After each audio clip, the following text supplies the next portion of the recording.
तो फिल्म की शुरुआत होती है जेसन से, एक मशहूर किलर जिसे लोगों ने इंसानी मॉन्स्टर भी कहना शुरू कर दिया था, क्योंकि उसे मारना मुश्किल ही नहीं नामुमकिन था। उसके पीछे वजह क्या थी, ये जानने के लिए आखिर यूएस मिलिट्री उसे पकड़ने में कामयाब हो जाती है। उसे ज्यादा देर तक क्योंकि पकड़े रखना मुमकिन नहीं था, इसीलिए साइंटिस्ट रिसर्च फैसिलिटी के अंदर उसे केमिकल्स के जरिए फ्रीज कर देते हैं और एक गार्ड को उस पर नजर रखने के लिए बिठा देते हैं। लेकिन उसकी नजरें गार्ड को काफी तंग कर रही थी, इसीलिए गार्ड ने उसके ऊपर पर्दा डाल दिया। रिसर्च फैसिलिटी के अंदर ही हम साइंटिस्ट रोवन को भी देखते हैं, जिसे जेसन पर रिसर्च करने का आइडिया बकवास लगता है, क्योंकि इस दौरान में बहुत से लोगों के मारे जाने का डर था। वो सीनियर साइंटिस्ट से जाकर बात करती है और कहती है कि अगर अब जेसन पकड़ा ही गया है तो हमें उसे मार देना चाहिए। पर सीनियर साइंटिस्ट उसे समझाते हैं हमें बस जेसन की इतने बड़े बड़े जख्मों को जल्दी हील करने वाली एबिलिटी पर रिसर्च करनी है और यही एबिलिटी अपने सोल्जर्स के अंदर डालनी है, जिससे हमारी आर्मी और भी ज्यादा स्ट्रॉन्ग हो जाए। अपना मकसद पूरा हुए बगैर ही जेसन को मार देना कोई भी अक्लमंदी नहीं है। अब वो रोवन को छोड़कर खुद ही जेसन के पास चले जाते हैं अपने बहुत सारे सोल्जर्स को लेकर। लेकिन ये देखकर वो हैरान हो गए कि उस पर्दे के पीछे असल में जेसन था ही नहीं, बल्कि उन्हीं का सोल्जर था। इससे पहले कि वो उसे कहीं ढूंढ पाते, एक पर्दे के पीछे से जेसन निकल आता है और धड़ाधड़ करके यहाँ लोगों को बेरहमी से मारना शुरू कर देता है। सभी सोल्जर्स उसे रोकने के लिए उसके ऊपर फायरिंग शुरू कर देते हैं, लेकिन किसी भी गोली का उस पर कोई असर नहीं था। जेसन को जिस चैन से बांधा गया था, उसी चैन को घुमाते हुए वो उस सोल्जर को भी पकड़ लेता है जो उसके ऊपर गोलियां चला रहा था, और यहाँ दूसरी तरफ अपने हाथ में पकड़े हुए चाकू से वो दूसरे सोल्जर को भी मार देता है। जैसे ही सारे सोल्जर मर जाते हैं, वो साइंटिस्ट जो यहाँ के खड़ा हुआ था वो बहुत ही ज्यादा डर जाता है और यहाँ से भागने की कोशिश करता है, लेकिन जेसन पीछे से अपना चाकू घुमाते हुए उसकी तरफ फेंकता है, जो साइंटिस्ट की बॉडी में पीछे से स्टैब होते हुए उसे भी मार देता है। अब यहाँ पर कोई नहीं बचा था। बाहर खड़ी रोवन को बस चिल्लाने की आवाजें आ रही थी। वो डर गई थी। इससे पहले कि अंदर जाती, फैसिलिटी का दरवाजा तोड़ते हुए एक सोल्जर उसके सामने गिरता है जो मरने की स्टेज पर था, और वो रोवन को भाग जाने को कहता है, क्योंकि अब जेसन शिकारी नजरों से रोवन को देख रहा था। वो उसी सोल्जर की गन लेते हुए बहादुरी से जेसन पर शूट करती रहती है और उसे पीछे चलने पर मजबूर करती है। पीछे होता हुआ जेसन एकदम से उसी पॉट में चला जाता है जहाँ उसे फ्रीज किया जाता था। बिना वक्त गवाए दोबारा रोवन उस पॉट को भी जल्दी से लॉक करने की कोशिश कर रही थी कि तभी जेसन ने उस पॉट के अंदर से ही अपने चाकू को जोर से बाहर निकाला, जिससे पॉट टूटकर चाकू रोवन की बॉडी के अंदर स्टैब हो गया। ये पॉट भी एक्टिवेट हो चुका था और इसमें से भी अब फ्रीजिंग गैस बाहर निकलने लगी थी, जिससे जेसन फ्रीज होने लगा। गोलियों की आवाज की वजह से पहले ही ये पूरी की पूरी फैसिलिटी लॉक होने लगी थी, और इससे पहले कि रोवन यहाँ से बाहर निकल जाती, ये फैसिलिटी पूरी तरह सील हो जाती है। यहाँ कोई भी पॉट की गैस को बंद करने वाला रहता ही नहीं। पॉट के अंदर से जो जेसन ने चाकू चलाया था, उसकी वजह से पॉट की गैसेस बाहर भी निकलने लग जाती हैं और कुछ ही देर में पूरी फैसिलिटी में फैल जाती हैं, और ऐसे रोवन भी उन्हीं गैसेस की वजह से यहाँ पर फ्रीज हो जाती है। खैर, अब सीन कट हो जाता है और हमें आज से 450 साल का वक्त दिखाया जाता है। पता चलता है कि ये पूरी दुनिया इंसानों के पिलाई पोल्यूशन की वजह से तबाह हो चुकी है और अब इस दुनिया पर कोई भी नहीं रहता। सारे इंसान एक दूसरे प्लैनेट पर शिफ्ट हो चुके हैं, जिसे अर्थ 2 के नाम से जाना जाता है। 445 साल बाद अर्थ 2 से एक टीम इस अर्थ को विजिट करने के लिए आती है, क्योंकि इन्हें दोबारा अर्थ को ठीक करने के तरीके ढूंढने हैं और साथ ही साथ इस अर्थ के बारे में बहुत कुछ जानना भी है। इसी दौरान इन्हें वो फैसिलिटी भी मिल जाती है जहाँ पर जेसन के साथ साथ साइंटिस्ट रोवन भी फ्रीज थी, जिन्हें देखकर ये पूरी की पूरी टीम बहुत ज्यादा एक्साइटेड हो गई, क्योंकि इन्हें पता चला कि रोवन अभी तक जिंदा है। ये हैरानी की बात तो थी, लेकिन ऐसा हुआ इसलिए था क्योंकि उनकी बॉडी को एक परफेक्ट टेम्परेचर मिला था, जिसने उनकी लाइफ बहुत ज्यादा बढ़ा दी थी। टीम लीडर रोवन के साथ साथ पॉट के अंदर रखी जेसन की बॉडी को भी शिप में ले जाने का फैसला करते हैं, और जैसे ही पॉट का दरवाजा खोलते हैं तो रोवन के हाथ में पकड़ा हुआ मशहरी एकदम से नीचे गिरता है और इनके एक साथी का पूरा बाजू उसके जिस्म से अलग कर देता है। वो लड़का जोर से चिल्लाता है। ये लोग जेसन की बॉडी को तो संभाल लेते हैं और उस लड़के को जल्दी से एक पेन किलर इंजेक्शन देते हैं। खैर, उसके बाद ये दोनों बॉडीज को अपनी शटल में ले जाते हैं। जिस लड़के का बाजू कटा था उसे ये लोग एक बैग पर लेटा देते हैं, जो कुछ ही देर में उसका ये बाजू बनाना शुरू कर देता है, क्योंकि ये एक नैनो टेक्नोलॉजी वाला बैग था जो इंसान के या किसी भी जानवर के किसी भी हिस्से को रीजनरेट कर सकता था, दोबारा बना सकता था। जबकि दूसरी तरफ हमें रूवन 1 को दिखाया जाता है लैब 1 के अंदर। उसके बहुत सारे स्कैन करने के बाद उसे भी नैनो टेक्नोलॉजी वाले बेड पे लिटाया गया था और उसे दोबारा होश में लाने की कोशिश की जा रही थी। जबकि लैब 2 के अंदर जेसन के ऊपर रिसर्च हो रही थी और ये देखकर सब लोग बहुत ज्यादा हैरान थे कि जेसन की बॉडी के अंदर एक बहुत छोटा सा दिमाग था जो उसकी बॉडी को चला रहा था। यहाँ पर भी साइंटिस्ट जेसन की आंख का सैंपल निकालती है जो बहुत ही बुरे तरीके से खराब हो चुकी थी। दूसरी तरफ हम देखते हैं कि रोमन को भी होश आ जाता है और होश में आते ही नए लोगों को अपने करीब देखते ही वो पैनिक कर जाती है और यहाँ पर साइंटिस्ट को थप्पड़ भी लगा देते हैं और साइंटिस्ट उन्हें काम डाउन करते हैं और सिचुएशन समझाने की कोशिश करते हैं कि वो इस टाइम फ्यूचर में है और रिसर्च लैब में है क्योंकि पिछले 450 साल से वो बेहोश थी। ये सुनकर तो साइंटिस्ट खुद भी बहुत ज्यादा शॉक में रह गई थी। टीम लीडर इस टाइम अर्थ 2 से कांटेक्ट करते हैं और उन्हें ये खबर देते हैं कि उनके पास 450 साल पुराने लोग हैं जो अभी भी जिंदा हैं। उनको लगता था कि वहाँ के लोग इन्हें देखने के लिए बहुत सारे पैसे देंगे, लेकिन वहाँ पर बैठा हुआ इंसान इन्हें ये बताता है कि पुराने लोगों को जिंदा करने की टेक्नोलॉजी अब काफी आम हो चुकी है। इन चीजों को देखने के लिए या किसी पुराने इंसान को देखने के लिए कोई पैसा नहीं देगा, तुम इन्हें अपनी रिसर्च में ही इस्तेमाल करो। हाँ, अलबत्ता जेसन उस टाइम का एक बहुत बड़ा किलर था जिसे मारना नामुमकिन था। उसकी बॉडी देखने के लिए शायद लोग थोड़ी सी एक्साइटमेंट दिखाए। दूसरी तरफ हम दोबारा उसी साइंटिस्ट को देखते हैं जो जेसन के ऊपर रिसर्च कर रही थी। उसे जैसे ही जेसन का मास्क उठाया उसका चेहरा देखने के लिए तो वो बुरी तरह से जला हुआ था और वो बहुत ही ज्यादा डरावना दिख रहा था। इसलिए वो उसका मास्क दोबारा रख देती है उसके फेस पर और उसके छोटे से ब्रेन पर रिसर्च करने लग जाती है। इस दौरान उसे 1-2 मरतबा शक भी होता है कि जैसे जेसन होश में आ रहा है, लेकिन वो उसे अपना वहम समझकर इग्नोर कर देती है क्योंकि जेसन मरा हुआ था। लेकिन हमें दिखाया जाता है कि सच में जेसन का हाथ हिल रहा है, यानी वो जिंदा हो रहा है, क्योंकि इस टाइम जेसन को इन्होंने नैनोटेक बेड पे लिटाया हुआ था, जिस नैनोटेक बेड ने उसके अंदर दोबारा से जान भर दी थी। एकदम से उसे किसी के उठने की आवाज आती है और जैसे ही वो पीछे मुड़कर देखती है तो सच में जेसन अब उस बेड पर नहीं था। उसने इधर उधर देखा तो एकदम से जेसन ने उसे पीछे से काबू कर लिया। वो उसे मारने लगा था। अपने आप को बचाने के लिए ये लड़की बाहर आवाज देने की कोशिश पे करती है, लेकिन कोई उसे सुन नहीं पाता। अब जेसन उसे बालों से पकड़कर लिक्विड नाइट्रोजन के अंदर डुबा देता है, जिसकी वजह से उसका मुंह फ्रीज हो जाता है। जिसके बाद जेसन उसकी मुंह को बाहर निकाल के एक टेबल के ऊपर स्मैश कर देता है, बिल्कुल तोड़ देता है और इस तरह इस लड़की की मौत हो जाती है। जिसके बाद जेसन यहाँ से अपनी नशेड़ी उठाता है और दूसरे लोगों को मारने के लिए निकल जाता है, जो उसका पुराना काम है। जबकि दूसरी तरफ अब हमें टीम लीडर को दिखाया जाता है जो भी साइंटिस्ट थे और इस टाइम रोवन के पास खाना लेकर आए थे। खाना देते हुए ये लोग बातें करते हैं और टीम लीडर जेसन के बारे में पूछते हैं तो रोवन बताती है कि वो एक बहुत ही खतरनाक किलर है जिसे मारना मुमकिन नहीं, क्योंकि वो बड़े से बड़े जख्म को भी खुद ब खुद हील करने की पावर रखता है।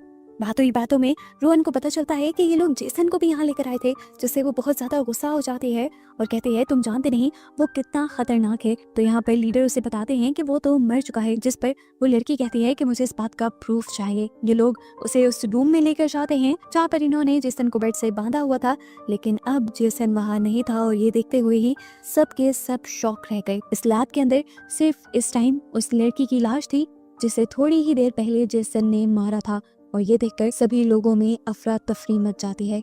यहाँ के गार्ड जल्दी से इस पूरी लैब में लॉकडाउन लगाने को कह देते हैं और सबको लैब 1 में शिफ्ट होने को कहते हैं जहाँ पर रोवन को रखा गया था। यहाँ लैब 2 के अंदर हम जेसन को देखते हैं।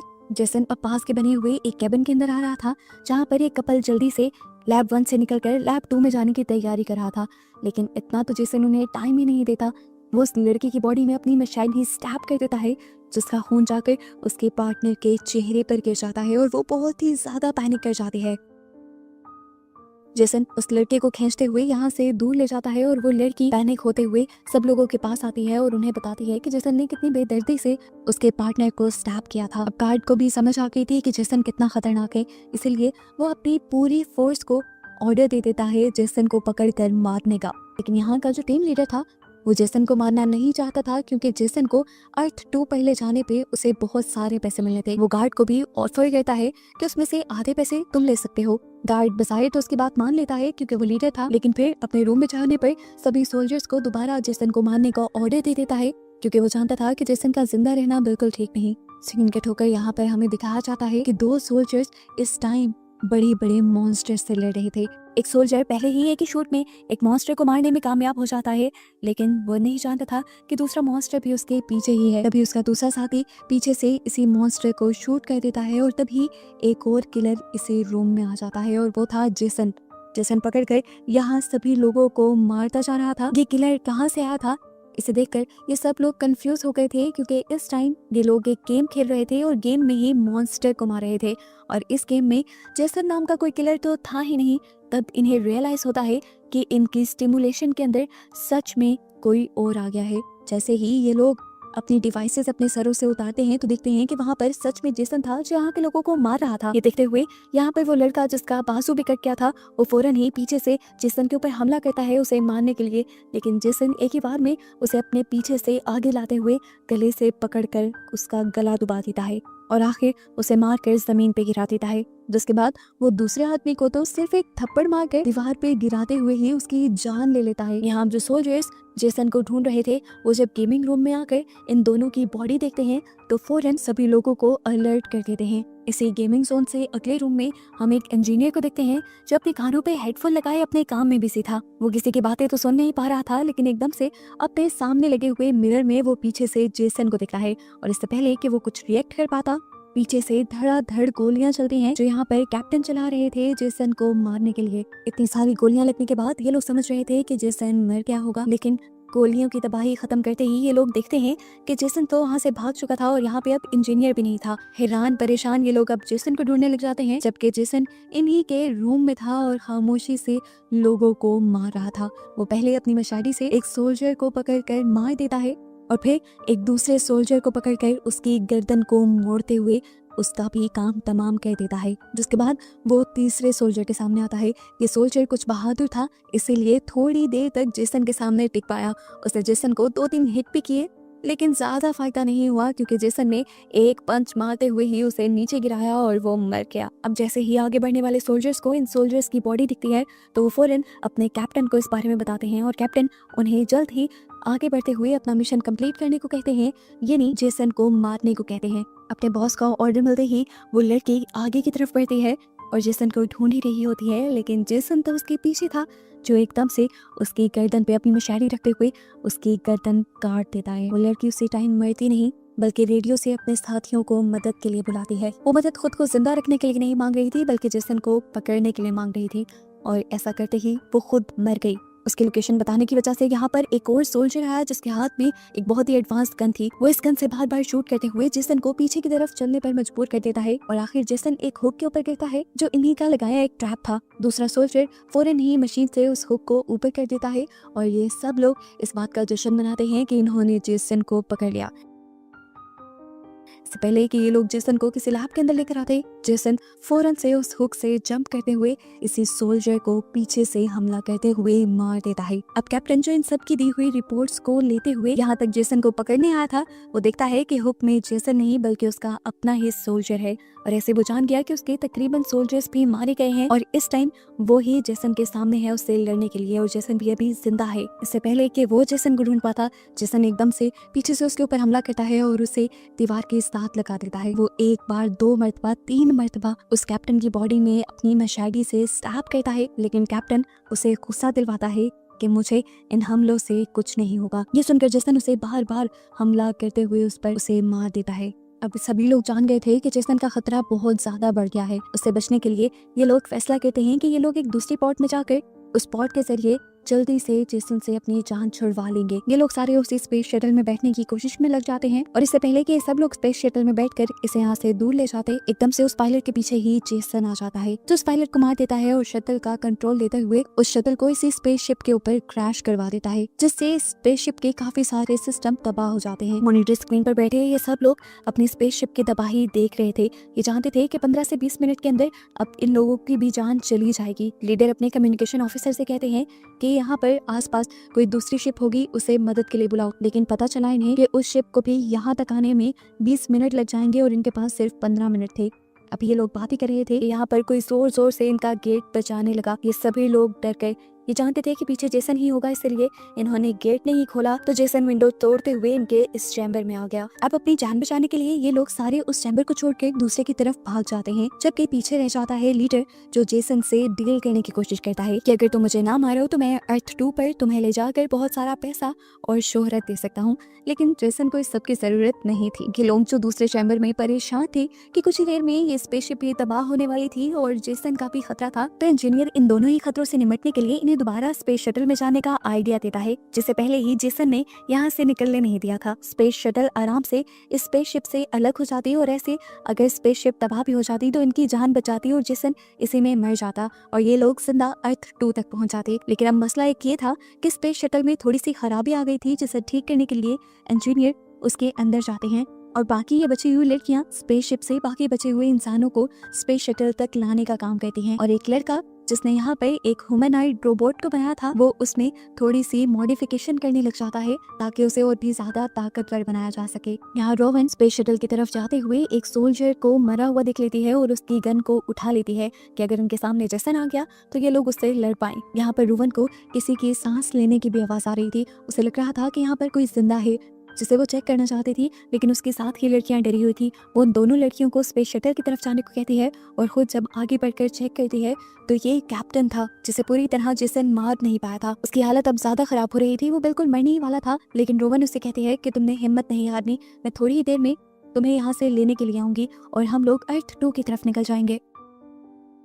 रोवन अब अपने दूसरे साथियों के पास जाती है और उनसे रिक्वेस्ट करती है कि हमें कैप्टन को इस शटल तक लाना होगा, जबकि दूसरी तरफ हमें दिखाया जाता है कि इन्हें सिग्नल भी मिल जाते हैं कि इंजीनियर ने स्पेस शटल को ठीक कर लिया है। इससे पहले कि ये सब लोग शटल की तरफ बढ़ते, शटल के अंदर हमें दिखाया जाता है कि कोई पायलट का कटा हुआ सर एकदम से ले आया है इंजीनियर के सामने और ये कोई नहीं है बल्कि जेसन ही है, जो अब इंजीनियर को भी पकड़कर यहाँ पर बने इलेक्ट्रिकल स्पाइक्स के साथ मार मार कर उसको भी जान से खत्म कर देता है। ये देखते हुए शटल के दूसरी तरफ मौजूद एक लड़की बहुत ज्यादा डर जाती है और किसी को भी शटल में लाए बगैर इस शटल का दरवाजा बंद कर देती है। हालांकि सब उसकी मिन्नतें करते रह गए कि उनको भी अंदर आने दो, लेकिन उसने किसी की बात नहीं सुनी और शटल को प्री मैच्योर ही लॉन्च कर दिया, जिसकी वजह से शटल उन्हीं की स्पेसशिप से टकरा कर तबाह हो गई। इन सबको लग रहा था कि जेसन स्पेस शटल के अंदर ही मारा गया, लेकिन वो तो अब इसी स्पेसशिप के अंदर था और इन तीनों के सामने आ चुका था। इन्हें लगा कि अब मौत इनके सामने है और इन्हें कोई नहीं बचा सकता,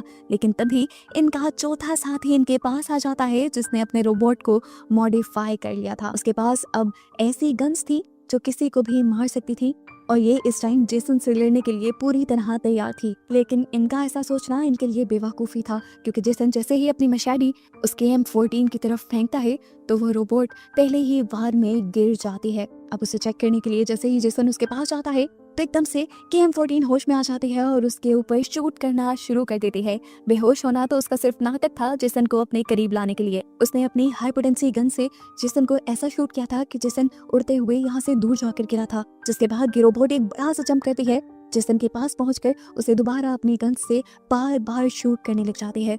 यहाँ जेसन भी अपने आप को एक दो मरतबा उठाने की कोशिश तो करता है, लेकिन ये रोबोट अपने पाँव से किक करते हुए उसे बार बार गिरा देती है और इस दौरान भी उस पर शूट करती ही रहती है। अब इस रोबोट ने जेसन को दूर फेंका था, वो उसके ऊपर जंप करके उसके सर पर बंदूक रखते हुए उसके दिमाग को खत्म करने चाहती थी, लेकिन तभी जेसन ने नीचे से उसके ऊपर वार कर दिया और ये रोबोट गिर गई। इससे पहले कि जेसन अब रोबोट को खत्म कर देता, पीछे से कैप्टन अपनी धुआंधार एंट्री करते हैं और जेसन के कंधे में एक चाकू स्टैब करते हुए उसे कुछ मिनट के लिए कमजोर कर देते हैं और इतनी ही देर में उस रोबोट को टाइम मिल जाता है रिकवर करने का। KM14 दोबारा उसके ऊपर वार करती है और उसे मार मार कर यहाँ से दूर करने की कोशिश करती है। अब वो अपनी गन से ही इस चैम्बर का दरवाजा तोड़ते हुए उसे लैब 1 में भेज देती है, जहाँ पर वो नैनो टेक्नोलॉजी वाले बेड थे, जिस एक बेड के साथ जेसन भी टकरा जाता है। आखिर में KM14 उसके सर को शूट करते हुए उसे भी मारने में कामयाब हो जाते हैं। फाइनली जेसन को मारने में ये लोग कामयाब हो चुके थे, ये लोग बहुत खुश थे। KM14 अपनी जीत का जश्न मनाने के लिए जेसन की ही मशादी उसकी बॉडी में फेंक कर स्टैब कर देती है। फाइनली अब ये सब लोग एक बड़े खतरे से जान बचा चुके थे। नैनो टेक्नोलॉजी वाले बेड पे लिटा देते हैं और उसे हील करना शुरू कर देते हैं और तभी दूसरी स्पेसशिप वाले इनसे कांटेक्ट कर लेते हैं कि वो इनके करीब ही हैं और इन्हें रेस्क्यू करने के लिए आ रहे हैं। लेकिन शिप को जितना आने में यहाँ टाइम लगता, उस टाइम तक तो ये वाली शिप तबाह हो जाती, तभी रूवन इस पूरी शिप का मैप देखती है और उसे पता चलता है कि इस शिप में एक ऐसा भी एरिया है जो आराम से इस शिप से अलहदा हो सकता है और उस चैम्बर में जाकर ये लोग अपने आप को सेफ भी कर सकते हैं। बिना वक्त ज़ाया के ये लोग उस चैम्बर की तरफ बढ़ जाते हैं, जबकि लैब 1 में हमें दिखाया जाता है कि जेसन जिस नैनो टेक्नोलॉजी वाले बेड के ऊपर मरा था वो बेड अभी भी एक्टिवेट था और उस पर तो किसी ने ध्यान दिया ही नहीं था। इसी बेड ने जेसन को हील करना शुरू और उसके कटे हुए बॉडी पार्ट्स की जगह लोहे के पार्ट्स देना शुरू कर दिए, जिससे वो एक इंसान और एक रोबोट का कॉम्बो बन गया और पहले से ज्यादा खतरनाक बन गया। यहाँ ये सब लोग उस चैम्बर तक पहुंच गए थे जिसके अंदर इन्हें सेफ रहना था। उस चैम्बर के अंदर जाने से पहले ये लोग चैम्बर के बाहर की तरफ कुछ बॉम्ब्स लगाना शुरू कर देते हैं ताकि जल्द ही ये चैम्बर स्पेसशिप से अलहदा हो जाए। जैसे ही ये लोग बॉम्ब लगाकर फ्री होते हैं तो ये देखते हैं कि अब इनके सामने जेसन आ चुका था, जिसे KM-14 यानी वो रोबोट जैसे ही दोबारा मारने के लिए उसके करीब जाती है तो जेसन एक ही हाथ से वार करते हुए उसका सर ही उसकी बॉडी से अलग कर देता है। KM-14 का क्रिएटर जल्दी से KM-14 का हेड पकड़ता है। यहाँ पर अब जल्दी से रूवन जेसन के सामने आती है तो रूवन को जेसन गले से पकड़ लेता है। उसे बचाने के लिए दूसरे लोग उसके पास आते हैं तो जेसन उनसे लड़ने लग जाता है और इस चक्कर में रूवन अपने आप को बचा लेती है। वक्त रहते ही ये लोग जल्दी से दूसरे चैम्बर के अंदर आ जाते हैं और उसका गेट भी बंद कर देते हैं। मरता हुआ वो आदमी जिसने रूवन की जान बचाई थी वो जल्दी से बॉम्ब्स को एक्टिवेट करने में कामयाब भी हो जाता है, जिससे इनका ये चैम्बर पूरी स्पेसशिप से अलग हो जाता है और हम जेसन को देखते हैं जो इस बॉम्ब्स की फोर्स की वजह से पीछे की तरफ जाकर गिरता है। यहाँ अब एक नई स्पेस शटल भी आ गई थी इन लोगों को रेस्क्यू करने के लिए। इन्हें लग रहा था कि इनकी जेसन से जान छूट गई, लेकिन ये नहीं जानते थे कि जेसन अभी भी इनके चैम्बर के पास ही था जो बाहर से पंच करते हुए इनके चैम्बर को तोड़ देता है और वैक्यूम प्रेशर की वजह से हर चीज यहाँ पर उड़कर बाहर की तरफ निकलने लग जाती है। तेजी से इनका ये चैम्बर भी तबाह होने लग जाता है। इससे पहले कि ये सब लोग स्पेस के अंदर गिर जाते, कैप्टन रूवन को पकड़ लेता है और रूवन अपनी एक दूसरी साथी को पकड़ लेती है, लेकिन ज्यादा देर तक वो उसे पकड़ नहीं पाई थी, इसीलिए उसकी साथी स्पेस में जाकर मर गई। उसके यहाँ से दूर होते ही कैप्टन ने जल्दी से रूवन को खींचा और ये लोग एक दूसरे चैम्बर में चले गए जहाँ पर वैक्यूम प्रेशर नहीं था। अब सिर्फ 4 लोग ये जिंदा बचे थे। वो देखते हैं कि जेसन अब इनकी इस जगह को भी तबाह करने की कोशिश कर रहा है, इसीलिए ये जान बचाने के लिए यहाँ से भी भागते हैं। ये लोग उस गेट के पास पहुंच जाते हैं जहाँ पर रेस्क्यू वेसल भी आई थी, लेकिन अब इनके इस चैम्बर का गेट जो कि रेस्क्यू वेसल के साथ अटैच हुआ था वो नहीं खुल पा रहा था। यहाँ पर कैप्टन डिसाइड करते हैं कि वो स्पेस सूट पहनकर स्पेस में जंप करेंगे और बाहर की तरफ से इस वेसल का दरवाजा खोलेंगे। जितनी देर में वो दरवाजा खोलने की कोशिश कर रहा था ये लोग देखते हैं कि जेसन इनके करीब आ गया। जेसन को डिस्ट्रैक्ट करने के लिए यहाँ पर साइंटिस्ट एक वीडियो गेम स्टिमुलेशन लगा देता है, जिससे जेसन कंफ्यूज होकर ट्रैप हो जाता है। कुछ देर तक वो इस सब में फंसा रहता है, लेकिन जल्द ही वो इस सारे स्टिमुलेशन से बाहर निकलने में भी कामयाब हो गया था। जैसे ही इस चीज का अंदाजा साइंटिस्ट को होता है तो साइंटिस्ट यहाँ पर एक दूसरी स्टिमुलेशन लगा देता है जहाँ पर उसने 2 लड़कियों को रखा था जो जेसन को बुला रही थी।